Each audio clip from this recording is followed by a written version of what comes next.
Welcome to our Critical Gilfix and Paul Prop 19 and Special Needs Planning webinar. This is relevant if you have a child with special needs, but it's also relevant to all your other kids. And if you don't have anyone with special needs in your family, this is still relevant. On that note, Mike, why don't you share your initial thoughts? Yeah, we've done a number of webinars already, which just dealt with property issues and property tax issues for everybody. And we felt and continue to feel a special responsibility to literally. We've done special needs planning for almost 1,000 families now. But if you have that special needs situation, if you have a kid who needs a place to live, I can't tell you how many times the family plan has focused on preserving the family home for the child who has some form of disability. It's the core of the plan, or maybe it's a second property. So you're planning, you're going along. We've had a situation here where property taxes have not gone up because if you leave your home and limited, but most other property to your kids, property taxes don't go up. So if it's a special needs situation in particular, what if, in addition to leaving the home, you have to put another $400,000 or $500,000 set aside in the special needs trust just to pay property taxes? Mm-hmm. So the plan that so many folks have just built their lives around is crumbling because of Prop 19. So we're going to talk about what we can do, what you can do to address this in time. But you got to spread the word. We'll come back to this. You got to spread the word after February 19th. It's going to be after February 16th. It's going to be much tougher. So there'll still be things we can do. So we're going to plow ahead and have a real focus for you. And again, special concern for our special needs community. Yeah, and again, while we won't take questions during this, you can submit them in the Q&A function. We'll try to get to as many as we can at the end that are on point. We already had a question I think is relevant though. I don't have a child with special needs. Should I wait for a different webinar? No, this is absolutely, it's the same issues. We're just going to add in discussion about special needs planning, but the key issues apply in every situation. So this will be relevant for you. And I'm not sure we're going to be able to do many more webinars because we're going to have to just put our heads down and do the work in the next few weeks. So again, welcome to everyone. Thank you so much for spending time with us. And I'm going to go back to our slides so you can follow along with us. And what the topic here tonight, what now? Protecting your home after Prop 19, a new age in California property tax laws. And take a moment here. We have a lot of people who are joining us here tonight. We didn't market this that much, and we have a lot of people here today. What drove you to join us here today or tonight? Are you worried about saving your home for your child? Are you worried about Prop 19 taxes will do to your family? Are you worried about how to protect your hard-earned assets for your other kids and even your grandkids? Or do you just feel overwhelmed, which I think is very reasonable right now for many reasons. And that's why we're here today, and we're here to help. And our firm's approach is to deliver solutions. We've been around for over 38 years, and I think our track record speaks for itself. We don't take these things lightly. We work as a team. And when we see issues like this, we develop solutions, and that's what we've done here. And I truly believe the next 60 minutes, or maybe a little bit less, could change your family's future. The stakes are extraordinarily high. Prop 19, if you own a house in California, and especially if you own other properties as well, Prop 19 is a huge, huge deal. And just imagine what's possible for your children and grandchildren if we take some steps now to protect these assets and to prevent some of these issues. It's extraordinary what can be achieved over time. So what are we talking about here today? Well, the agenda is actually pretty simple. We're really going to focus on Prop 19 and what it means, what you need to understand. There's a critical deadline. We're going to talk about that. We're going to talk about how you can protect your child with special needs and your other children. There's some other powerful tools available in the context of Prop 19 and just your overall estate plan. We're going to talk about some immediate actions that you really have to take, and you have to take them soon because the deadline, again, February 16th, 2021, we're going to hammer this. February 16th, 2021 is when Prop 19 becomes law. And that's when our options will dwindle. So we want you to be aware of this, so you can take these steps before that deadline hits. So Mike, why don't you talk about just our homes and what they mean to us? Okay, so we're talking about reassessment of your property upon your passing. That's the crux of the issue in a way. And as you think about it, think about the value of your home right now and think about what it was 3, 4, 5 years ago. I mean, it's astounding around here how our property values relentlessly go up. So if you look at today's value and a reassessment at today's value, property taxes might go up $20,000, $30,000. Your home value is going to continue to go up. So whatever it's worth later on, that's the Prop 19 impact. It's going to get worse and worse and worse as time goes along. So again, we don't have a stagnant value with our homes. It underscores the importance of dealing with this issue. We're just so concerned that so many families are going to lose the family home. They're going to lose that one. They're going to lose the vacation home. No special protections there. They're going to lose that one rental that's been so key. So again, our homes are not static. They're growing every day in value. Critically important to keep that in mind as we proceed here tonight. So Mark, back to you. And I want to take just a moment for those of you who don't know us. I think many of you do. We have a lot of existing clients who are taking part in this, but a lot of you don't. So I think it's important you understand who we are and where we come from as we take you on this fun Prop 19 journey. It's not that fun. It's a challenge, but it's fun that you're learning about it. You're going to be, as Mike said, you're going to be ahead of 99% of the population when we get through here tonight. So I want to introduce my co-presenter here tonight, Michael Gilfix. I've known him for over 40 years. Because as it may be obvious, he's my dad. But he's not just my dad, he's my mentor when it comes to my legal career. And it's a privilege to have him as both my dad, and as my mentor, because he's truly one of the founders of this field of law. Estate planning and elder law, he's the guy who created it. So Mike is from a small town in northern Michigan. He came out to California to attend Stanford, attended as an undergrad, graduated from the Stanford Law School in 1973. And when he graduated, he wanted to change the world. He wanted to help people. He came of age in the 60s, a time of a lot of idealism. And he didn't join a big firm. He didn't join a corporation. He went out and he wanted to help as many people as he could. So like any good social entrepreneur, he looked for a community that needed help. He didn't have any preconceived notions. And he found two communities in particular, the elderly and Americans with disabilities. And he went out and he created organizations in these fields. He created America's very first free legal aid program for the elderly, SALA, Senior Adults Legal Assistance. It still exists today in Santa Clara County. And not only did he start SALA, but he went around the country, proselytized, raised money, and helped others start free legal aid programs for the elderly around America. He's directly and indirectly responsible for free legal services provided to thousands of older Americans in need. And in that process, helped to really create the field of elder law. He actually coined the term, or at least owned the trademark for the term elder law. That's how we know he was in on the ground floor. He donated it to one of the many organizations he started. He transitioned to private practice in the early 80s when he had me and my other two sisters, because he needed to pay the bills. You can't really do that if you're running a nonprofit and paying yourself nothing. And he went and created Gilfix and LaPaul Associates. And the firm really carried on those values of service and really helping families through these really challenging issues. And he's remained a national leader. He's published numerous books, featured in major media outlets, the Wall Street Journal, USA Today. He's been on the radio a lot, the media. Was a co-founder of the National Academy of Elder Law Attorneys, NALA, along with my mother, Myra Gerson Gilfix, also an attorney. He's just been a true leader in our field and a true educator to other attorneys and to me. So I think it's extraordinary what he's done. And I just always point out that through all of this, he found time to coach all of my little league teams and my sister's softball teams and basketball teams. So, we are a family-oriented firm.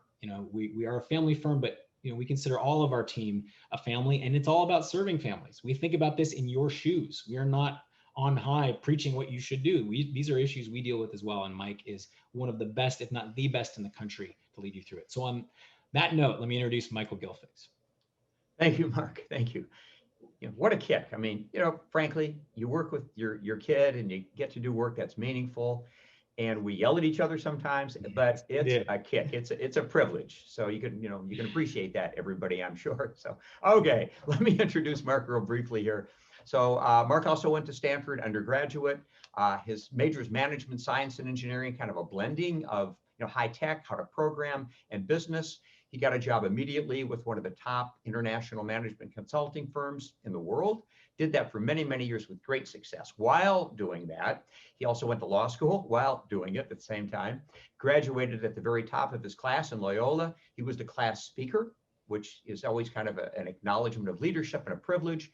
Since Mark got out of law school, he's won a number of national awards for writing, things I didn't do, frankly.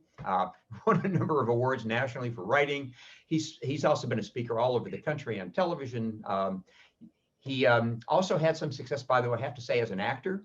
You probably saw him in many contexts when you didn't recognize him. It was a few years ago. So it's this blend of personality and devotion to these issues, and really an understanding of our field that Mark brings. And he co-authored with me, by the way, our book on special needs trusts, which is, we're going to feature that a little bit later on. So last thing I'll say is what's important is Mark brings the perspective of the next generation. Think about that for a moment. It's one thing if you're, my age, but the issue of saving property, it's really his generation. So bringing that perspective into it, how to think it through, what are the issues, that's been invaluable as we thought about how to structure Prop 19 planning, special needs planning, absolutely everything. He's been just a tremendously positive force to broaden our work here. Mm. So again, we have this multi-generational team for you. Yeah, and we just, Mike and I just finished a book about special needs planning. We'll talk about it later. Special Needs Trust Creation and Management Guide. We're co-authors of it. So we literally wrote a book on this subject. So this is what we live and breathe. Special needs planning, estate planning, all these issues as they intersect, tax planning, they all come together. And it's a privilege to get to connect with you. And just really quickly about our firm, it's not just us. We've been around for over 38 years. We've served thousands in the Bay Area community. We've been here, we serve our neighbors, many of our friends, and it's a big privilege to serve people in our community. And we want to provide you with extraordinary value and a return on investment. This is all an investment when you work with an attorney on your planning, and we believe we can provide an extraordinary return on that. So we're very proud of our heritage. And just very importantly, the last moment of our introduction about us, because I think it is important, it's not just us. Francis LaPole in the top left is one of the top tax attorneys in the country. He is our team leader when it comes to Prop 19 solution design. There's no one better in the country for that. In the bottom right, Nicholas Klingenberg and Renee Conrad, they are also really seeing a lot of people about this. So if you do work with us, it'd be Mike or me or Nick or Renee, and Francis is personally overseeing a lot of the solutions we're developing, really every single one. So we're a team. We also have litigation, but it's not just us, and we're very proud of our team. They're great people, and we're all here to serve you, and we work together on every case. So now let's talk about some of the content here and some mysteries. Protecting the family home. We want to go through a couple different situations. And I think the key here is we're talking about Tom and Jill and Amos. All three of them are in the same position when they start out, but all three of them end up with very different outcomes based on what they do. Think of them as all owning a $3 million residence, which is, an okay house in Palo Alto, which boggles the mind. And they all have assessed values of $300,000. The assessed value is the number used to calculate your property taxes. Assessed values are limited by they don't go up much because Prop 13 protects those. So Tom, Jill, and Amos have owned their houses for a long time. So the fair market value is $3 million, but the assessed value is only $300,000. So they're only paying $3,000, $4,000 a year in property taxes. Sadly for Tom, Jill, and Amos, all of them pass away in 2022. Not a happy thing, but they all do after Prop 19 comes into place. They want to leave it for their daughters. When Tom passes away in 2022, his daughter inherits it and she rents it out. She doesn't want to live there. She rents it out to a third party.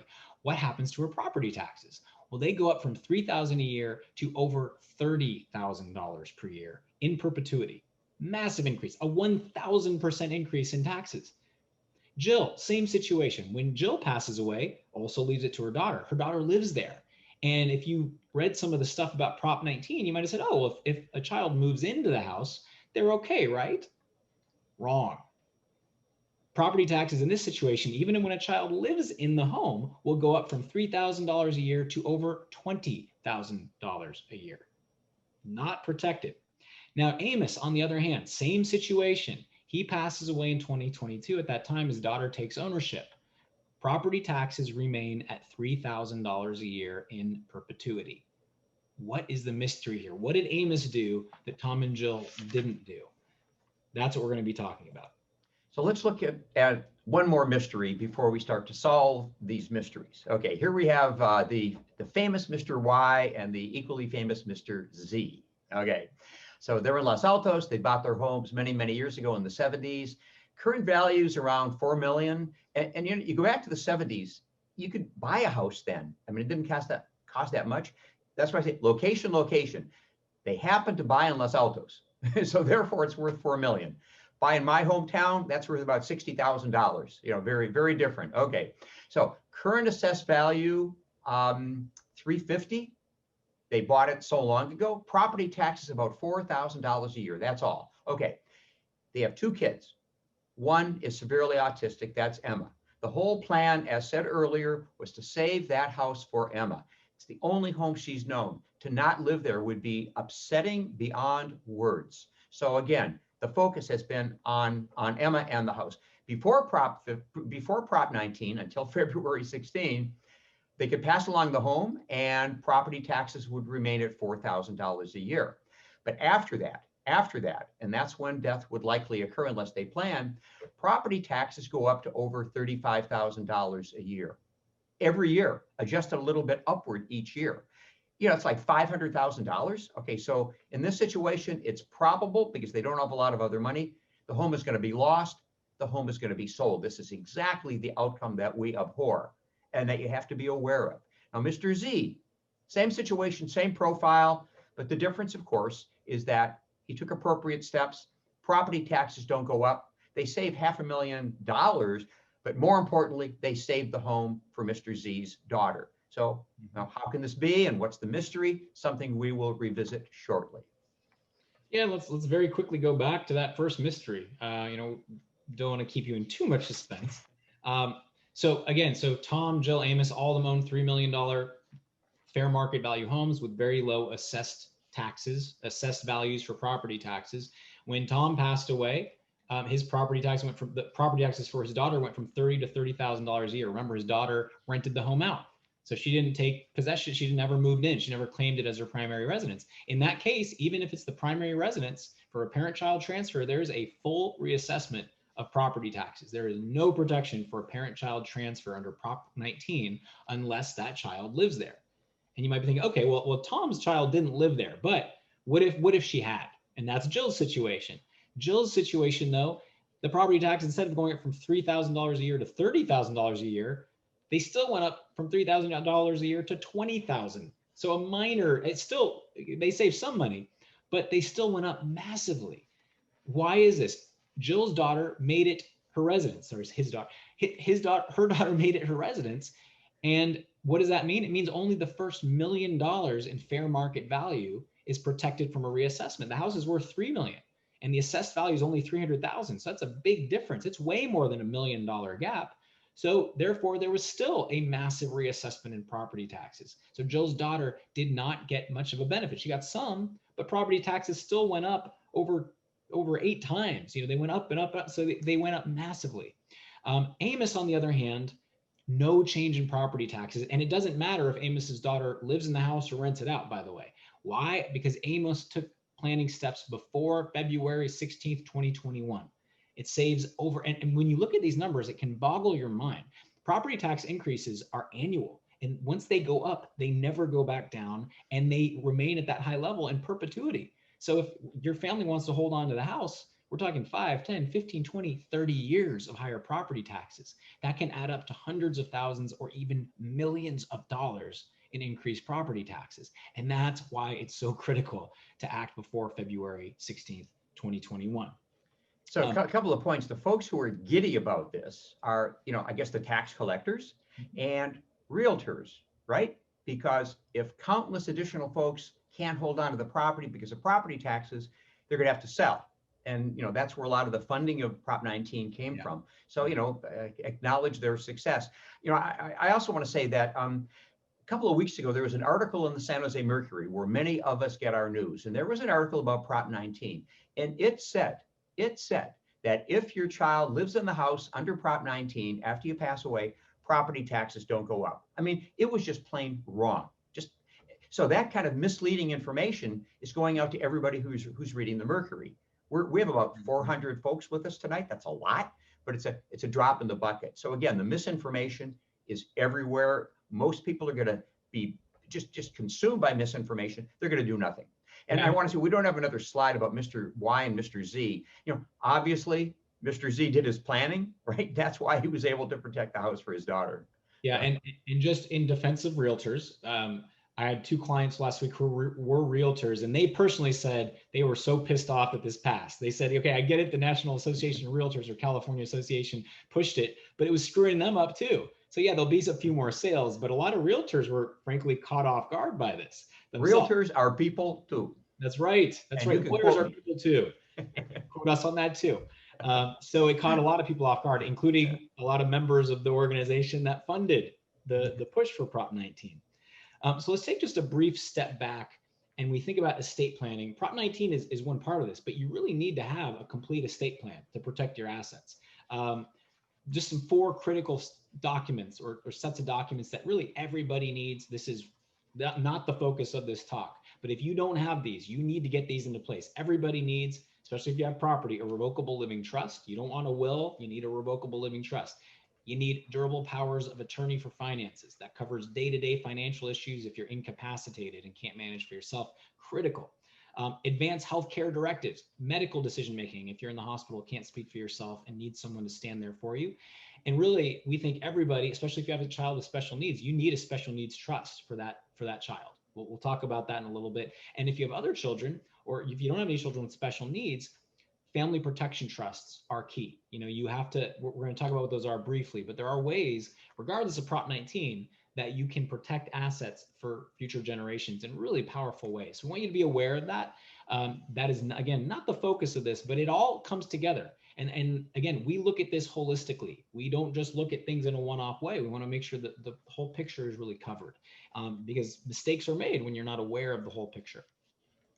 And Mike, do you want to talk about special needs planning? Sure. Just to underscore this, and by the way, we're throwing a lot at you. We could have only talked about Prop 19 and just gone through it, but that does a disservice because you just have to see how it fits together. You have to have your trust. All these documents are essential. So we are having a focus, but again, we have to think comprehensively about these things. So on special needs, which we did say is part of the focus today, if you happen to have a child who's disabled, and in this context, it means they can't work, can't make a living, whatever the diagnosis may be, you have to plan properly. And usually it's a combination of maximizing eligibility for government benefits. We'll go through this a little bit more, and being sure that you create the special needs trust. Any amount of money can be left to a special needs trust, and it doesn't interfere with eligibility for government benefits. So this, our 3rd edition of the book, is quite literally hot off the presses. We just finished it a couple of months ago. So it updates everything that you need to know, including the ABLE Act. So again, if you have this issue, be in touch with us. The price is very reasonable. It's up to date, and I think it's pretty easy to read. So keep an eye on that. Lifelong safety net. That's how we really look at it. And the core government benefits, just for those of you who do deal with this, SSI is an income benefit, Medi-Cal, health insurance. And as we think again, Prop 19, yes, a special needs trust can hold the family home for the child without disturbing eligibility for government benefits. That's often the essence of the special needs residence planning. Yeah. Critical. One of the most important if not the most important document you will ever create if you have a child with a disability who can't support him or herself. Critical. So I think we do have Mr. Wyans coming up. We do revisit Mr. Y and Mr. Z. A little bit, yes. Okay, sorry, I jumped the gun a little bit earlier. Okay, so again, the amount of money needed by Mr. Y, at least $300,000 in extra money, which that's kind of based on a real family. They had a great home, very valuable, but not much else. By the way, they had 2 kids. They wanted to leave the extra money, the little they had, to the other kid, and the house for the special needs kid. With Prop 19, all the money that they have has to go into the trust to pay the taxes. A second kid would have been left out if they had a little bit more. Mr. Z, again, did the planning, saved a small fortune in property. So saved money and saved the house. Again, radical outcomes radically different outcomes. Yeah, because again, as Mike said, just to reiterate, if you want to leave a house for the benefit of a child, whether it's in a special needs trust or not, someone has to pay the property taxes. And especially if it's a special needs trust holding the house, the special needs trust has to pay those property taxes. So how much do you have to have in cash and investments to generate an extra $30,000, $40,000 a year? And we're talking about maybe $1 million invested to generate, conservatively $40,000 a year.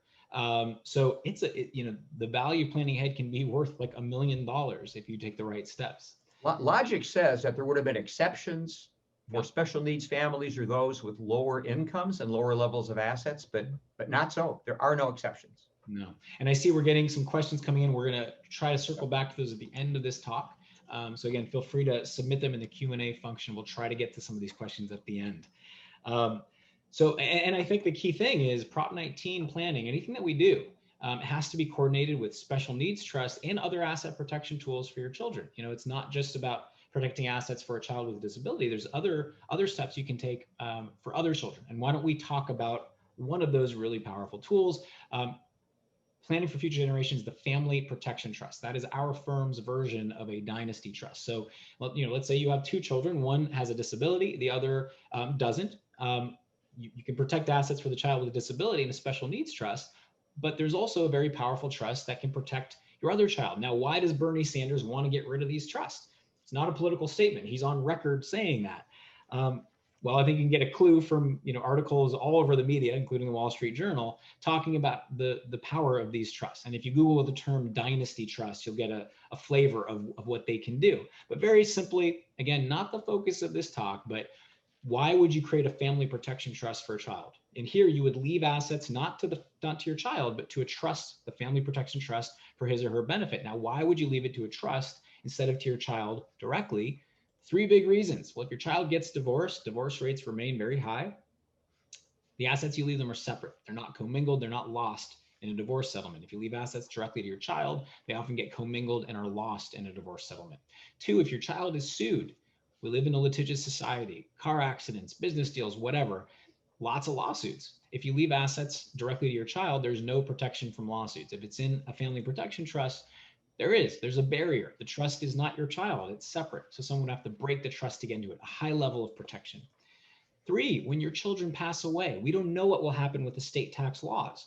But think of if you leave your child a house and they just hold on to it. As Mike alluded to earlier, the value of homes goes up every year. Last year, I just saw an article that in Santa Clara County and San Mateo, property values during COVID were up like over 10% year over year. The value of your home is going to go up. And if your children hold it over many decades, it could double, triple, quadruple.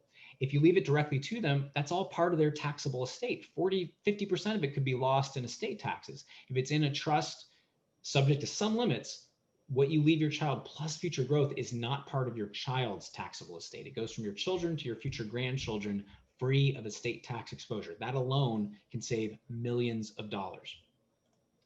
Lastly, you might be thinking, well, I don't want to tie my kids' hands. I don't want them to have to answer to some trustee or have to deal with some complex trust issue.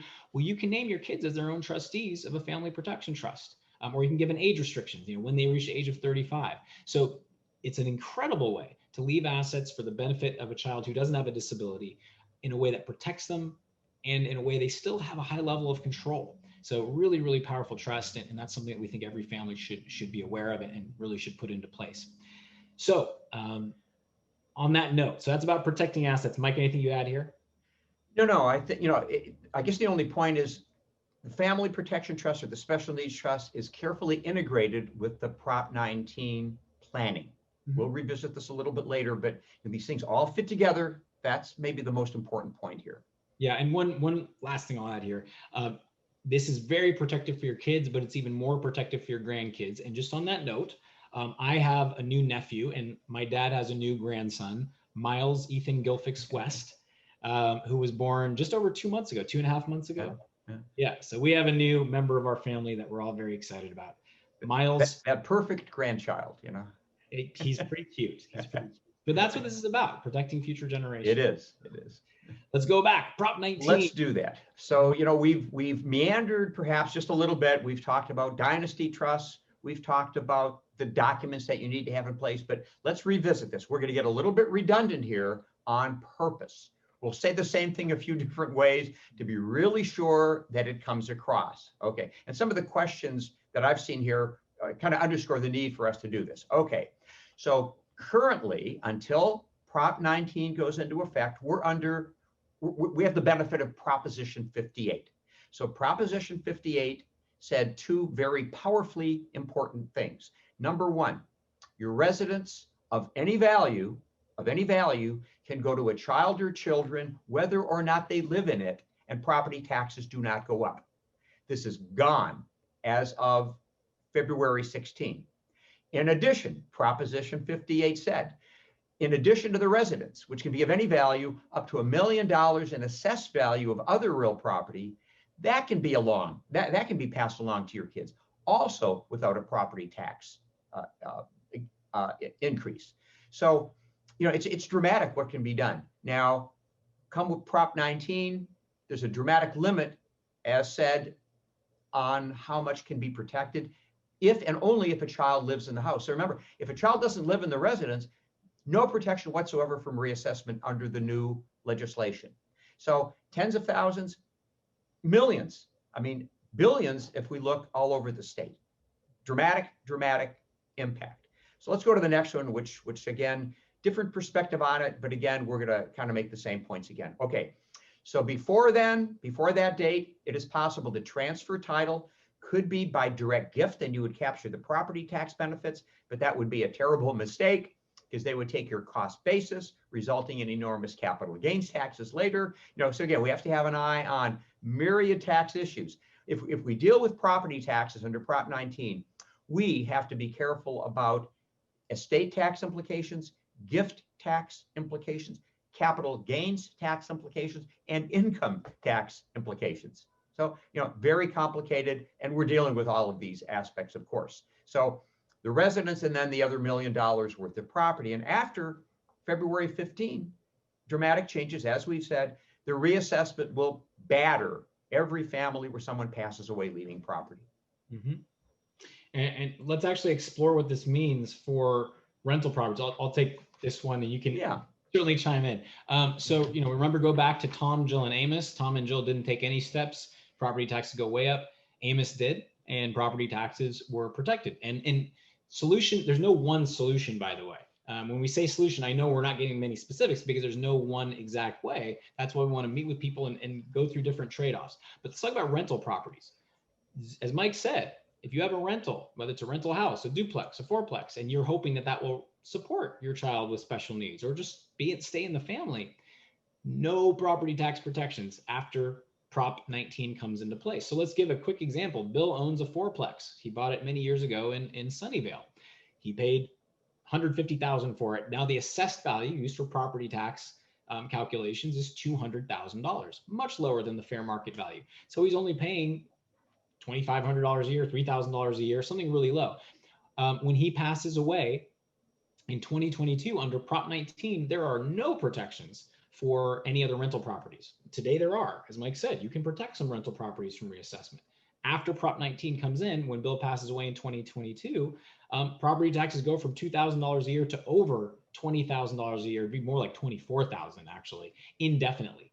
1,000% increase in property taxes for Bill. Andre, on the other hand, same situation, passes away in 2022. If we take steps before February 16th, 2021, then we can keep property taxes at $2,000 per year forever. That's a massive, massive difference.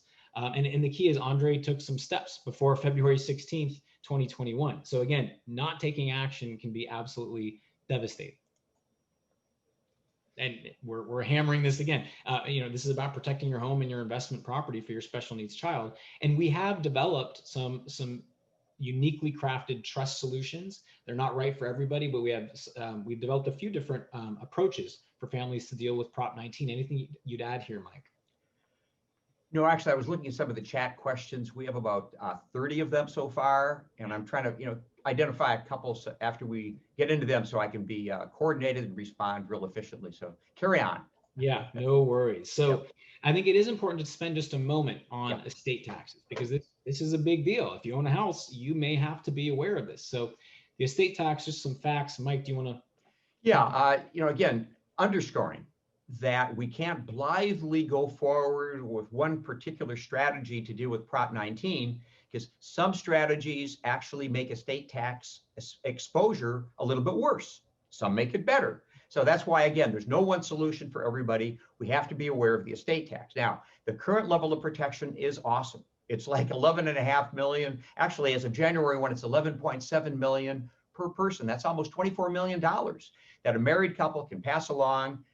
Bad plan, don't die before 2026. That's what you'd have to do. The estate tax rate is 40%. So everything over, for a single person, everything over about 12, 40% tax. For a couple, everything over about 23, 40% tax. Importantly, the receipt of an inheritance, for the second generation out there, the receipt of an inheritance is not taxed in California. It's not. If there's any tax, it's on the estate, where the size is calculated, a tax is paid, and then whatever's left is distributed. California does not have a state estate tax. There's some reason to believe it could resurface at some point in the future. I'm not so sure, but we keep our eye on that. Very complicated, integrating everything once again. Yeah, and now you might be thinking, okay, well, this is a big number. Why? A good problem to have. And if you have an estate above this number, we need to talk, and these solutions are more complex. But even if you're not approaching that, you got to be aware, because in 2026, for you Game of Thrones fans, winter is coming. Even if you're not a Game of Thrones fans, I think you can probably tell that winter is coming is not a good thing. 2026. Now, why is that a big deal? The current law has a sunset provision.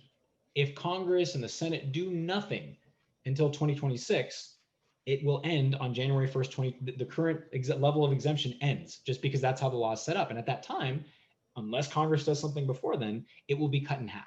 It will go down from 10 million indexed with inflation to 5 million indexed with inflation. So I can't see you, but maybe raise your hand if you hope to be alive in 2026. Like, I certainly hope so. I think everybody here, hopefully you're raising your hand right now.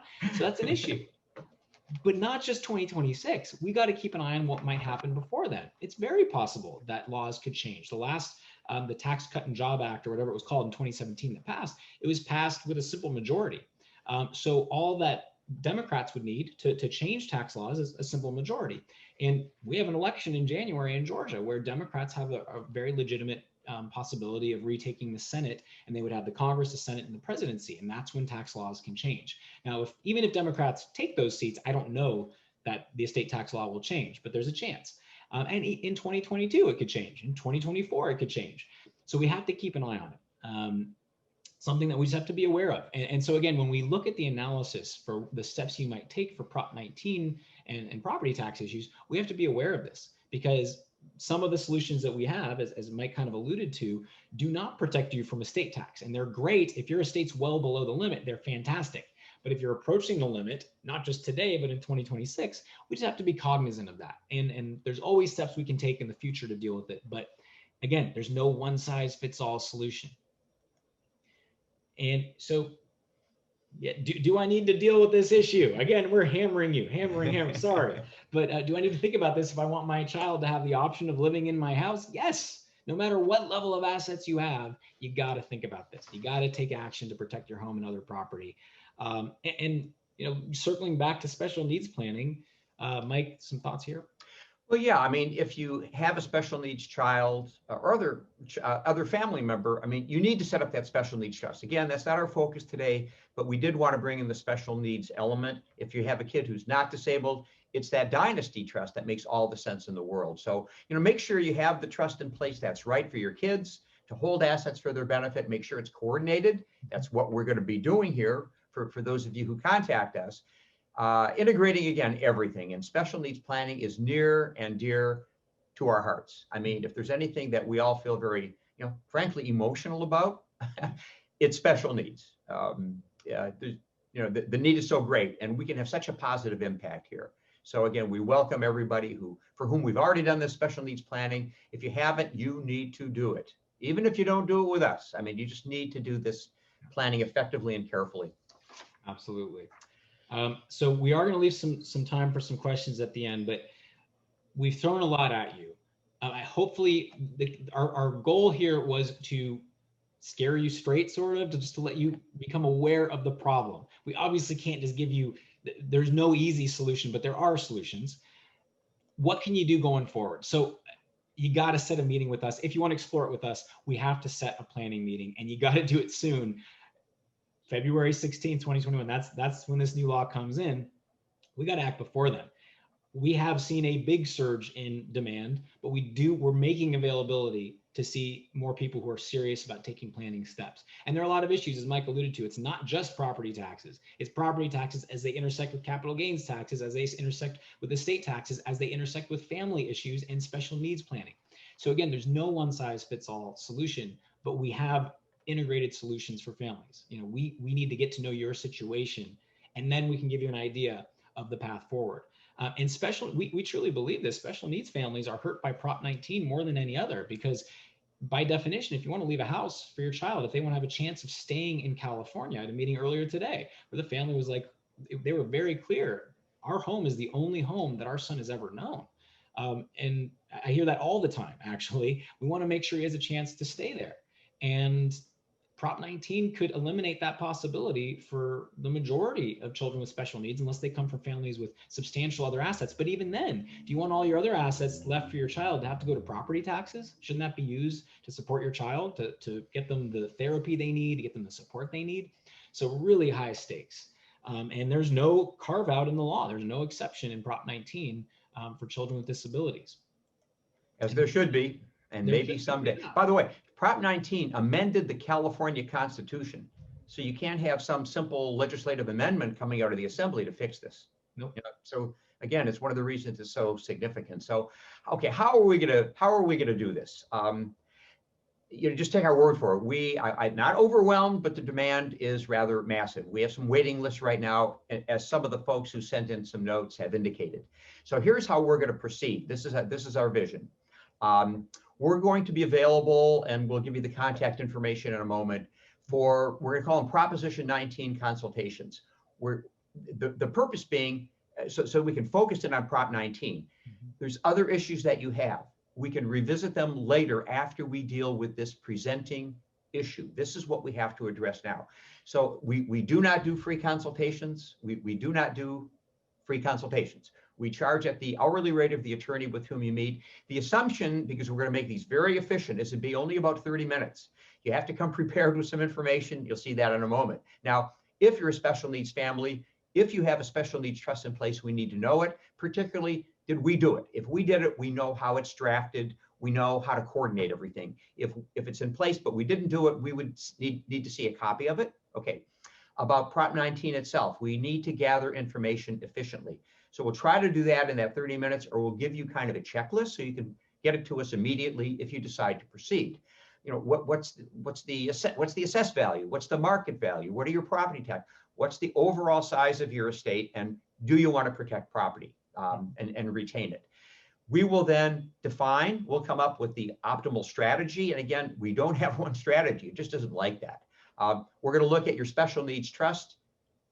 Maybe now, maybe a little bit later, but we're going to look at that and make sure that it's right. We don't do surprises. If we're going to proceed with a particular course of action, we're going to put that in writing for you. Fee will be clear. Nobody likes surprises. So believe me, we'll be clear about what we're going to do, how we're going to do it, what the fees would be. We have to get everything. A number of you have asked for, is the recording available for later of this talk, the slides?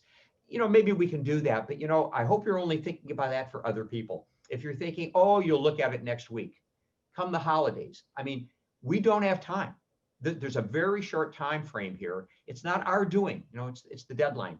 We have a lot of drafting to do. We have to learn about you. We have to get everything drafted to you for review, get everything signed, and it's all got to be done well in advance of February 16th. Yeah. So we have a plan to deal very efficiently and take care of lots of folks. Yeah, so time and availability is limited. We have, because we can't meet with you February 10th and come up with a solution. We're not going to. We're going to cut off meetings in advance. So if we meet with you, that means that we think we can get the solution. If you give us, your decisions very soon, we're not going to take meetings after a deadline where we don't think we can help you with Prop 19 anymore. Then we'll go back to normal meetings. time is limited, availability is limited. Maybe some of you in the audience may have contacted our office and couldn't find time with us. We are changing our approach to accommodate more people. We do have availability, and we're all working as a team. It's Mike, it's me, it's Nick Klingenberg, it's Renee Conrad. We're all hands on deck. We're working together as a team. If you want to set a meeting, we ask you to go to email our awesome front desk team headed by Tim Sung. It's tim@gilfix.com. You can email him. If you want, you can also call our office, but Tim is going to be the point person really coordinating this. So I'd say email him as soon as you can, and he can help coordinate that. Anything you add? Let me say, please email. After the last webinar that we did, the front desk was overwhelmed, frankly, and it became frustrating for people, and it went to our answering service. So try to use tim@gilfix.com, very simple. If you have to call, if you just can't use the internet, go ahead, but just realize it may be kind of hard to get through to us immediately. And, apologies, there are a couple of folks, Grace T, initial T for last name, called in, was told we have no availability. We are adjusting all of our calendars. We're actually going to take many clients we have for regular estate planning, and we're going to bump them until after February 15th. So we're creating much more availability. That's how it all does fit together. And Grace, yes, we will see you. I guarantee it. Okay. Yes, and these will be remote meetings. We're not doing in-person meetings right now. COVID is way too dangerous. We're working remotely part of the time. So we got to keep everybody safe, because if we don't want to risk anything with this deadline coming for so many reasons. We can't do in-person meetings right now, but we can do Zoom, we can do video, we can do phone, we can even do FaceTime if you don't have Zoom. I've done a couple of those. So on that note, so emails, contact us, and if you don't work with us, now you're armed with information. Like you're aware of this issue. So talk to your friends, talk to your family about this. But we can help. And many of you might meet with us and say, I'm not going to take action, and that's okay. But we want you to understand the numbers as they pertain to you and the options as they pertain to you. I think most people here can benefit massively from taking steps right now. So on that note, we're going to take questions. We have a lot of questions in the Q&A function. Yeah. I've got a couple ready to go. Okay. First of all, I have to say to Meredith, who's from Northern Michigan. Meredith, I'm from East Tawas, Michigan. Here's the hand. It's up here. So maybe send a note where you're from. Another Michigander. Okay, very important. Somebody asked a good question. If you purchased the house recently, isn't the impact of Prop 19 minimal? Yeah, because the assessed value reflects the price that you paid. If it goes up dramatically in the future, there'll be an issue there, but I would not have you take any dramatic steps. It just probably wouldn't make sense. It wouldn't be worth your investment to do that. So good question, Paul. Really good. Yeah, and the question is, if I have a house that's in a revocable trust, if I have a living trust, will that be impacted by Prop 19? And the answer is yes, absolutely. Regular living trusts don't really do anything with Prop 19. They are normal trusts that just hold your house for management reasons, and they don't help with that. Okay, another question here is this question: a house is worth about $900,000. Is February still the deadline to establish a special needs trust? No. Special needs trusts can be created at any time. It's if we use a trust, which is one of the solutions, if we use a trust for Prop 19, that's what has the deadline of February, getting it done by February 15. Everything filed, recorded by February 15. Special needs trust can be done now, tomorrow, next year. Don't delay, but it really doesn't have that deadline. Again, we mentioned a lot of trusts, and I know it can be confusing. Yeah. And questions about our hourly rate. So my hourly rate is $495. Mike's, what is your? $695. $695. And we had questions of like, can you just tell us what Amos did? And before I decide on a consultation, Amos, we had to look at Amos's situation in many different ways. Maybe it was a special irrevocable trust. Maybe it was some transfers to the kids while he's alive. So many different ways of doing that. That's not the point of this webinar, is not to say this is what is specifically done. It's just that taking action can save a lot, and you don't need to take a consultation with us. It's totally up to you if you want to move forward. We're here to inform, and it's up to you to decide if you want to explore your situation in more detail. Some other questions. If someone previously worked with Nick or someone else in our firm, can we set a meeting with someone else? Yes. We work as a team. If you work with another attorney on our team, we can certainly work together. No matter who you work with previously, we can do that. Another question, by the way, pertains to a situation where somebody has commercial property that's in an entity. That does create some opportunities, by the way. You may not have a change in ownership when someone passes away. So the answer may depend on the percentage of ownership that an individual has. But as we look to post February 16 planning, the use of entities to hold property, that's one of the probable solutions. It's going to be more complicated. It's going to be more complicated into the future. But yeah, it is a different analysis if a commercial property is in an entity rather than owned outright by you. Yeah, and good questions from some people. If I just recently bought, my property taxes are already high. Do I need to worry about this? It's less of an issue. Yeah, in the future, your property taxes will go up less than the value of your home. So it could become an issue in the future. But this is really an issue if you've owned your house for a longer period of time, because a lot of these steps are pretty involved and they require some special legal planning. So if you just bought, Mike, you look like you want to say something. Oh, sorry, I'm ready with the next question. We have a lot of questions coming. We're trying to do the very yes. So if you already have high property taxes, it's much less of an important issue. If you bought your house in the last 2 or 3 years, I don't think for that house in particular, unless you rolled over low property taxes from another property, which you could have done if you were over the right age. If you just bought a house recently and property taxes are very similar to what they'd be if it was reassessed, I don't think you do have to worry about this. So it's really for people who've owned their houses for a long time, where that reassessment could increase taxes massively. Here's a simple rule of thumb. What is the difference between the assessed value that you pay for property taxes and the fair market value? If it's over $1 million, you have an issue. If that gap between the assessed value and the fair market value. But we're also looking to the future. The growth and value of your home over time could make that gap bigger. Some questions about what if properties owned in a family partnership with parents and children involved? Very different issues. That's something we'd have to explore. But if it's already in a partnership, if it's already in a special structure, one, you might not have the same impact of Prop 19, and two, we might not be able to help you before February 16th. So it gets more complex. So another question is, what if you don't have kids? What happens then? The exceptions under Prop 58 for passing along property, that's parent to child. So the very sophisticated planning solution is adopt somebody, adopt a kid. So that would create the opportunity. But seriously, if you don't have kids, Prop 58 doesn't help you. There's going to be a reassessment of property. Yeah. And if your home is worth well under, so it's kind of going back to other questions. I'm seeing a lot, trying to do our best.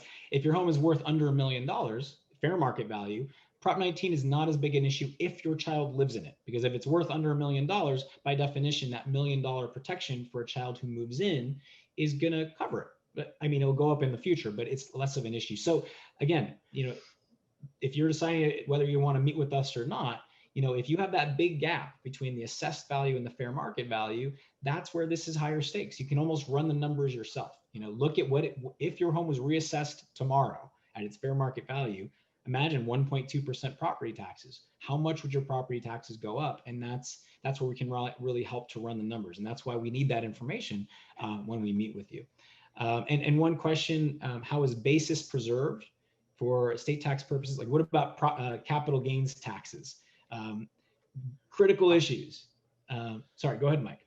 No, let's just say, that's really complicated. And that's going to depend on the size of the estate, because it has estate and capital gains tax implications that can take you in different directions. But that's beyond the scope of an answer right now. I think we need to wrap it up. We're at an hour.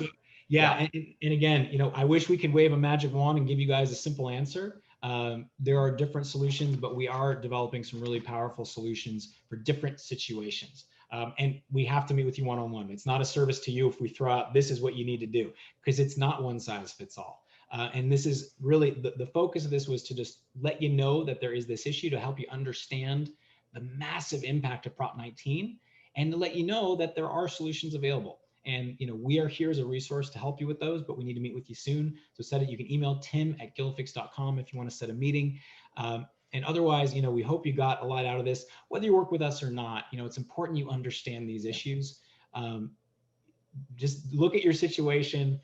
run those numbers. What would be the increase in property taxes if your property was reassessed? And that can give you a good idea if it's worth working with an expert on these issues. But so we look forward to, we very much look forward to meeting with you and taking care. And, above all, as Mark, you're educated. You now understand what the debacle is, and we're available. And, hopefully there'll be other attorneys and others available as well. There's a limited supply at our office. The demand is huge. So take care of it, use the knowledge that you now have. And what do you say? We wish everybody a wonderful good evening. Yeah. Thank you for being with us. Yes, we're trying to do our best to get the word out. And so thank you for taking some of your valuable time. We have so much swirling. There's COVID, there's chaos. This is another issue to deal with, but we can at least help you with that. We can't help with the other things, but we can help you at least navigate this. And we hope that you got something out of it. So thank you so much. Stay safe. Let's get through this next couple months healthy, and let's protect our families. All right. Well, on that note, thank you so much. We hope you got a lot out of this, and from Mark Gilfix and from my dad, Michael Gilfix. Thank you so much. And we'll talk to you guys later. Good night. Good night.